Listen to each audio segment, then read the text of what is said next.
Hello everyone, welcome to the study with Mayank. मैं हूं आपका मयंक। हम लोगों की यहां पर क्लास 6 की एनसीईआरटी ज्योग्राफी की सीरीज चल रही है।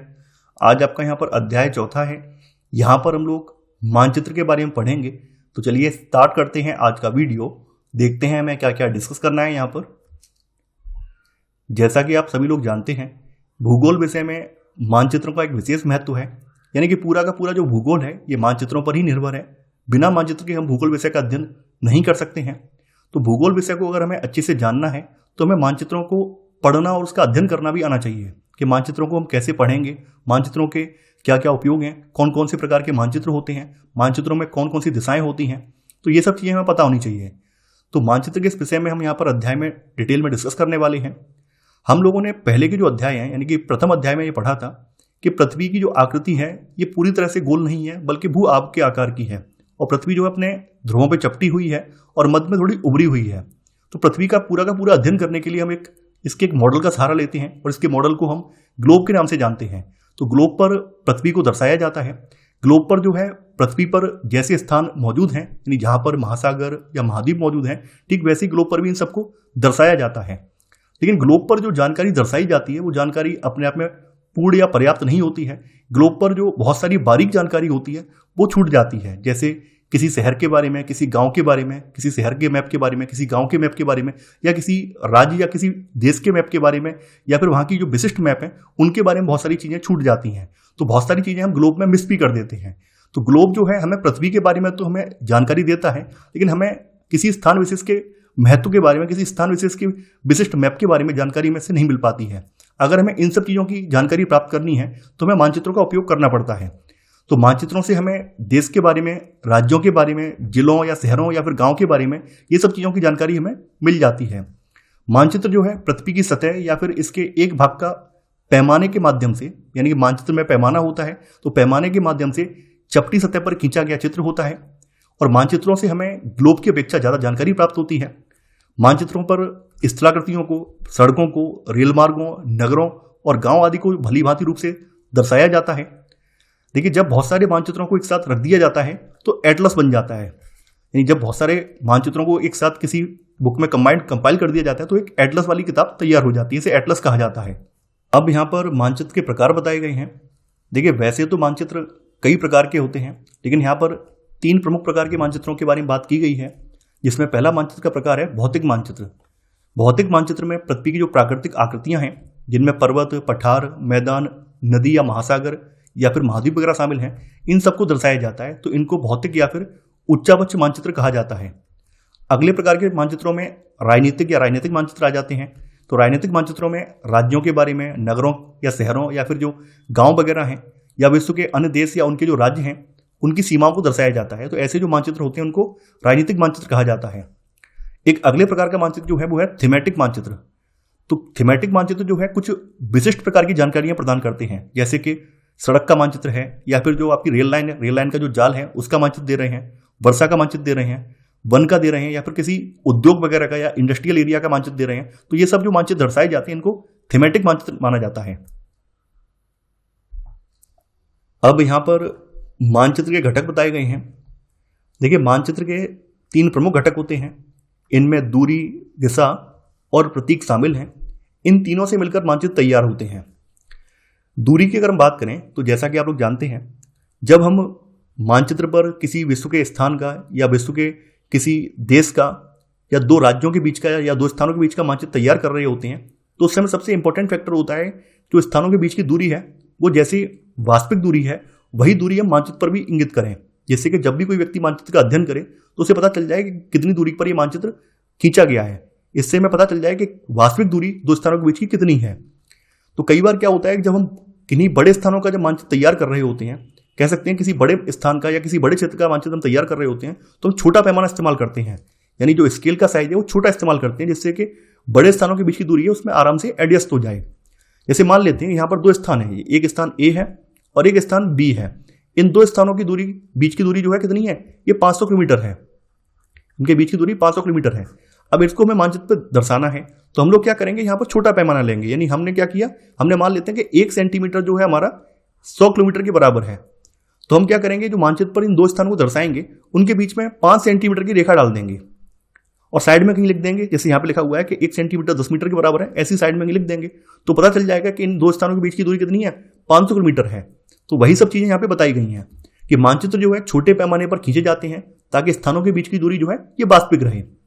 इसमें सबसे अहम रोल होता है स्केल का, यानी कि पैमाने का। जिस पैमाने की बात करें इसको स्केल या पैमाना कहा जाता है। तो पैमाना जो है स्थल पर वास्तविक दूरी और मानचित्र पर दिखाई गई दूरी के बीच का अनुपात होता है। जैसे मान लेते हैं कि आपके घर से स्कूल तक की जो दूरी है ये 10 किलोमीटर है, तो 10 किलोमीटर दूरी दिखाने के लिए हम क्या करेंगे, हमने यहां पर मान लेते हैं 1 सेंटीमीटर, मान लिया कि 1 सेंटीमीटर 5 किलोमीटर के बराबर है, तो हम आपके घर से लेकर स्कूल के बीच में यहां पर 2 सेंटीमीटर की एक गैप डाल देंगे या 2 सेंटीमीटर की एक रेखा डाल देंगे, जिससे पता चल जाएगा कि आपके घर से स्कूल की दूरी कितनी है, 10 किलोमीटर दूरी है, क्योंकि 1 सेंटीमीटर यहां रिप्रेजेंट कर रहा है 5 किलोमीटर को। ठीक ऐसे ही जब बड़े क्षेत्रफल वाले भागों जैसे कि महाद्वीपों या देशों इनको कागज पर दिखाना होता है तब हम लोग छोटे पैमाने का उपयोग करते हैं। एक बात आप अपने माइंड में उठा लीजिए, जितना बड़ा क्षेत्र होगा उतना पैमाना आपका छोटा होगा, यानी जितना बड़ा क्षेत्र होगा उतना ही पैमाने का साइज छोटा हो जाएगा, और जितना कम क्षेत्र होगा उतना पैमाने का साइज बढ़ जाएगा। अभी हम आपको अब समझाएंगे एग्जाम्पल से। तो यहाँ पे एग्जाम्पल यहाँ पर दिया गया है। उदाहरण के लिए मानचित्र पर 5 सेंटीमीटर जो है स्थल के 5 किलोमीटर को दर्शाता है, 500 किलोमीटर को दर्शाता है, तो इसको छोटा पैमाना वाला मानचित्र कहते हैं। जैसे यहाँ मैंने समझाया है कि दो स्थानों के बीच की दूरी जो 500 किलोमीटर है, इसको आपको यहाँ पर रिप्रेजेंट करना है, तो हमने यहाँ पर किया है एक छोटा स्केल साइज लिया है, यानी 1 सेंटीमीटर हमने मान लिया है 100 किलोमीटर के बराबर है। अब मान लेते हैं स्थान छोटा है, जब एक छोटे क्षेत्रफल वाले भाग को हमें दिखाना होता है, जैसे किसी गांव को दिखाना है, किसी शहर को कागज पे दिखाना है, तो हम क्या करेंगे, यहाँ पर बड़े पैमाने का उपयोग करेंगे। बड़े पैमाने का मतलब क्या है, जैसे स्थल पर 500 मीटर की दूरी है तो इसको हम 5 सेंटीमीटर से दर्शाएंगे, तो ये बड़ा पैमाना बन जाएगा। तो हमेशा आपको याद रखना है, जब भी हम बड़े स्थान को मानचित्र पे दर्शाते हैं तो हम छोटा पैमाना इस्तेमाल करते हैं। छोटा पैमाना मतलब जो स्केल का साइज है वो हमारा और छोटा हो जाता है। 1 सेंटीमीटर 100 किलोमीटर को रिप्रेजेंट करेगा, 500 किलोमीटर को रिप्रेजेंट कर सकता है, 1000 किलोमीटर को रिप्रेजेंट कर सकता है, या उससे ज्यादा भी रिप्रेजेंट कर सकता है।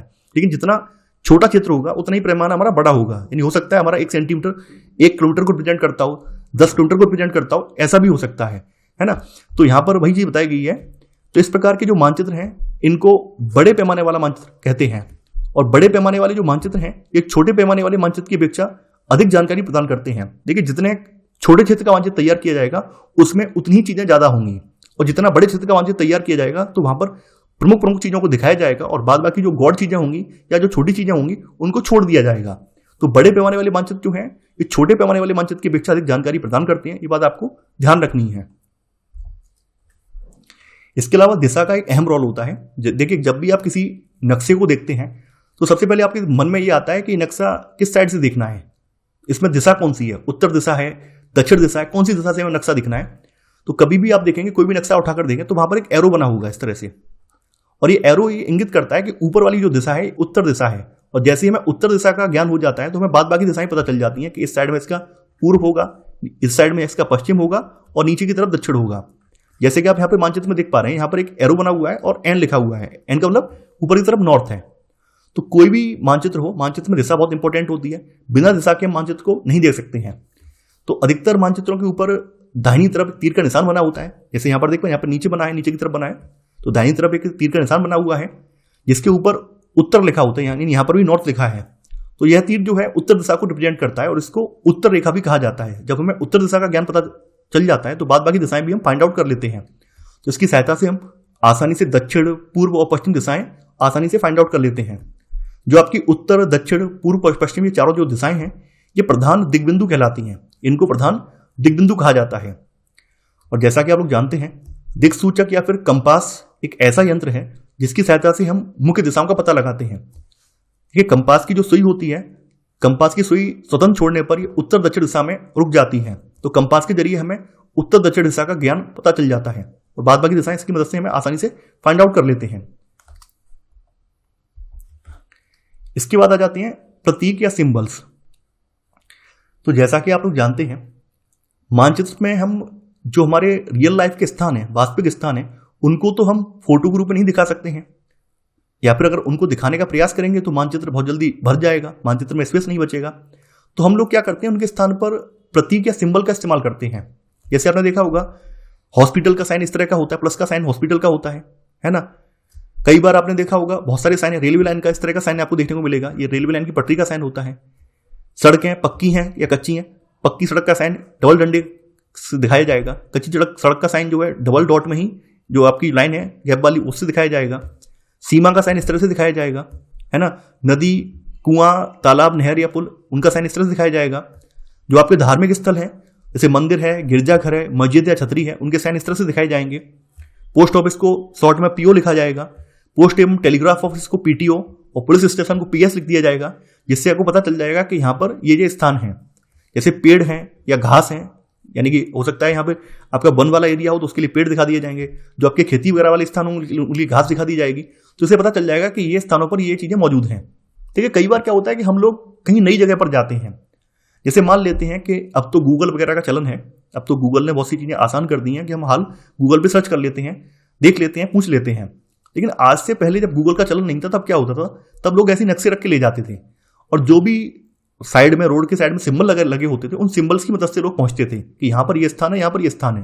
जैसे मान लेते हैं कि आप कहीं ऐसी जगह पर गए जहाँ की भाषा आपको नहीं आती है और आप अपनी भाषा से उन्हें समझा भी नहीं सकते हैं, तो आप क्या करेंगे, तो आप वहां पर जो ये साइन है उन साइनों की मदद से ही आप आगे बढ़ेंगे। जैसे कहीं पर बोर्ड पर ये साइन बोर्ड लगा हुआ है रेलवे लाइन का, तो आपको पता होगा कि इसके आगे रेलवे लाइन जा रही है, रेलवे लाइन जा रही है तो कहीं ना कहीं रेलवे स्टेशन भी होगा। तो ऐसे करके ये साइन जो है आपको दुनिया भर में यूनिवर्सल रूप में देखने को मिलते हैं, यानी कि इन साइन के बारे में एक अंतर्राष्ट्रीय रूप से सहमति बनी हुई है और दुनिया के हर देश में इसी प्रकार से ये साइन इस्तेमाल किए जाते हैं, जिससे कि आप कहीं भी अगर जाएंगे तो आपको चीजों को ढूंढने में आसानी रहेगी। तो यहां पर वही सब चीजें बताई गई हैं कि किसी भी मानचित्र पर विभिन्न आकृतियों को निश्चित अक्षरों, छायाओं, रंगों, चित्रों और रेखाओं का उपयोग करके दर्शाया जाता है। ये प्रतीक कम स्थान में हमें अधिक जानकारी प्रदान करते हैं। मानचित्रों की एक यूनिवर्सल लैंग्वेज होती है, विश्वव्यापी भाषा होती है, जिसे सभी आसानी से समझ सकते हैं। तो विश्वव्यापी भाषा का मतलब क्या है, जैसे मैंने आपको बताया था कि किसी हॉस्पिटल के लिए या किसी मेडिकल शॉप के लिए प्लस का निशान होता है, प्लस का सिंबल होता है, तो ये एक यूनिवर्सल भाषा है। ये ऐसा नहीं है कि अमेरिका में अलग होगा, भारत में अलग, सब जगह का एक यूनिवर्सल साइन है ये, है ना।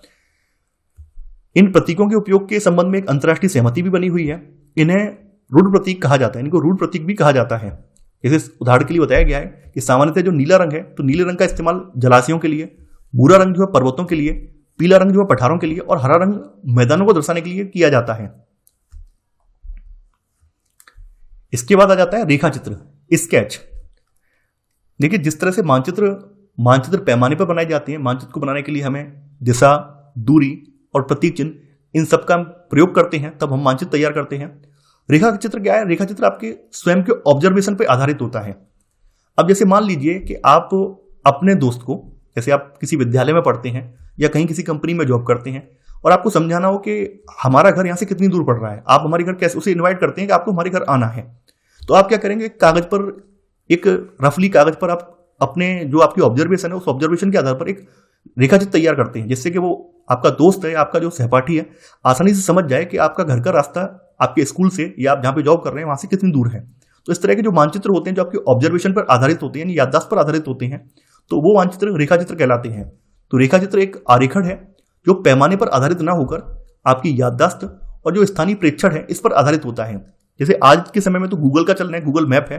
पहले के समय में जब भी लोग कहीं यात्रा करते थे, तो जैसे हमारे टाइम में, यानी कि आज से 10 साल पहले हम जब कहीं जाते थे, उस समय भी ये था कि हमारे पापा जहाँ जहाँ जो जगह घूमे हुए थे तो उनके बारे में बताते थे कि आपको यहाँ पर उतरना है, बस स्टैंड से आपको इस साइड में जाना है, इस जगह इस रोड से आपको राइट लेना है या लेफ्ट लेना है। इस तरह के रेखाचित्र वाले मानचित्र बना के देते थे कि आप इस तरह से आप इस रास्ते से जाएंगे, जब गूगल का चलन नहीं था। तो अब तो गूगल मैप का चलन है तो लोग मैप के जरिए फाइंड आउट कर लेते हैं, लेकिन पहले के समय में लोग ऐसे ही जाते थे। लोग अपने स्थानीय जो ऑब्जर्वेशन है, ऑब्जर्वेशन और अपनी याददाश्त के आधार पर एक रेखाचित्र बना देते थे, जिससे कि किस स्थान पर, नए स्थान पर पहुंचने पर लोगों को आसानी रहे। रेखाचित्र के बाद आ जाता है खाका या प्लान। तो एक छोटे क्षेत्र का बड़े पैमाने पर खींचा गया रेखाचित्र खाका कहा जाता है। जैसे आप देख पा रहे हैं ये खाका है, यहां पर आप छोटे क्षेत्र का बड़े पैमाने पर एक रेखाचित्र देख पा रहे हैं। कुछ ऐसी चीजें होती हैं जिन्हें हम कभी कभी जानना चाहते हैं, जैसे कि किसी कमरे की लंबाई कितनी है, चौड़ाई कितनी है। इसे इन सब चीजों को मानचित्र पर नहीं दिखा सकते हैं। जैसे मान लीजिए हम किसी स्कूल के परिसर का एक खाका तैयार कर रहे हैं, अब स्कूल का परिसर तो हम पूरा का पूरा मानचित्र पर नहीं दिखा सकते हैं, लेकिन हम अगर खाका तैयार करेंगे तो हम जो स्कूल के कमरों की वहां पर चौड़ाई वगैरह है, कितनी लंबाई है, कितनी चौड़ाई, वो दर्शा सकते हैं। तो इस तरह का जो खाका होता है ये हमें किसी स्थान विशेष में, जो आपका कोई स्थान विशेष है, वहां पर कोई स्थान विशेष में जो भी वस्तुएं हैं, जो भी वहां पर जो एंटिटी हैं, उनके बारे में जानने के लिए जानकारी प्रदान करता है। तो उस समय हम लोग बड़े पैमाने वाला एक रेखा चित्र खींच सकते हैं और इसे खाका कहा जाता है। तो ये था हमारा आज का वीडियो। आई होप आपको आज का वीडियो पसंद आया होगा।